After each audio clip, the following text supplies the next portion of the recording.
নমস্কার, কেমন আছেন সবাই? আমার একটা ব্লগে আপনাদের সকলকে স্বাগত। আমি চলে এসেছি আমার গ্রামের রাস্তায়। এটা আমার গ্রামের রাস্তা শুরু। এভাবে আমি এবার যাচ্ছি আবার গ্রামের দিকে। তো এখন আমার গ্রামের রাস্তাটা আগে এত উন্নত ছিল না, কিন্তু দিন যাচ্ছে তো সব গ্রামে এরকম উন্নতি হয়। আমার গ্রামে সেম উন্নতি হয়েছে, রাস্তাঘাট আগে কাঁচা রাস্তা ছিল, এখন পাকা হয়েছে। তবে আমার গ্রামের ভিউটা কিন্তু প্রচণ্ড সুন্দর। আমি যেতে প্রচণ্ড সুন্দরভাবে এনজয় করছিলাম এই ভিউটাকে, বেশ সবুজ সবুজ। তো এখন যাচ্ছি আমাদের গ্রামের রাস্তার দিকে।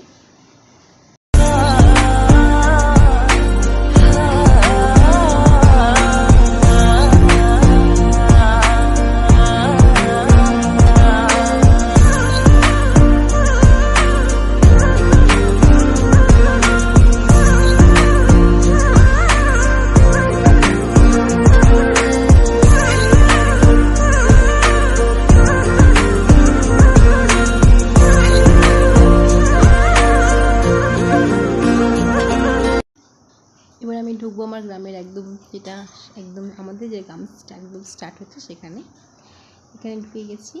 এবং এখান থেকে আমাদের গ্রামটা তো স্টার্ট, ওখান থেকে হলেও যাচ্ছি। এখান থেকে এই পাশেই একটা মন্দির আছে, সুন্দর যেটা দেখা যাচ্ছে এখান থেকে। তো মন্দিরে, এখানে মন্দির এবং মন্দিরের সমাধিও আছে। আমি শুনেছি বাবার কাছ থেকে, দাদুর ঠাকুরের কাছ থেকে, এই মন্দির বলে যিনি প্রতিষ্ঠা করেছেন তার সমাধি এখানে তো রাখা আছে। তখনকার দিনে তো এতটা ছিল যে ডেড বডি রাখা যেত এমন সমস্যা ছিল না, অনেক বিল্ডিং আছে। এই সামনে যে সমাধিটা দেখতে পাচ্ছেন, ওই সমাধিটি, যে বিল্ডিংটা সেটাই হচ্ছে ওনার সমাধি, এই প্রতিষ্ঠিত সমাধি যে এই সামনে নিয়ে। তো যাই হোক, এটা যে সেই সমাধি যেখানে এই প্রতিষ্ঠাতা এই মন্দিরের।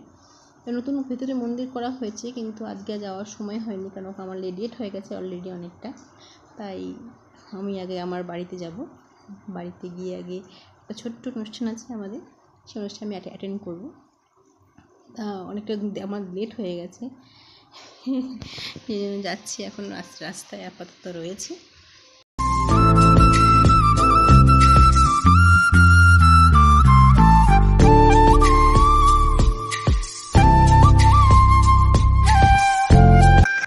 চলে আসলাম বাড়িতে একদম।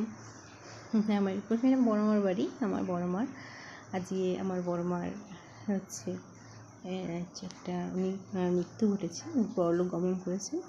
তাই ওনার একটা অনুষ্ঠান ছিল। তো আমার জীবনে ওনার গুরুত্ব অনেকখানি ছিল। উনি আমার খুব কাছের মানুষ ছিল। ধরতে গেলে আমাদের বাড়ির বট গাছ ছিল উনি, সেখানে আমরা হারালাম। এটা খুবই দুঃখজনক আমাদের পক্ষে, খুবই মন খারাপ লাগছিল। যার টানে যেতাম এতদিন ওই বাড়ি, সেই মানুষটাই আর চলে গেল। তো যাই হোক, এক মানুষকে একদিন মরতে হয়, জীবন যেতে হবেই, সেটা মেনে নিয়েই মনকে সান্ত্বনা দিচ্ছে, তাছাড়া কিছু আর বলার নেই। তো এখানে হচ্ছে আমাদের অনুষ্ঠানে খাওয়া দাওয়া সবাই করছে।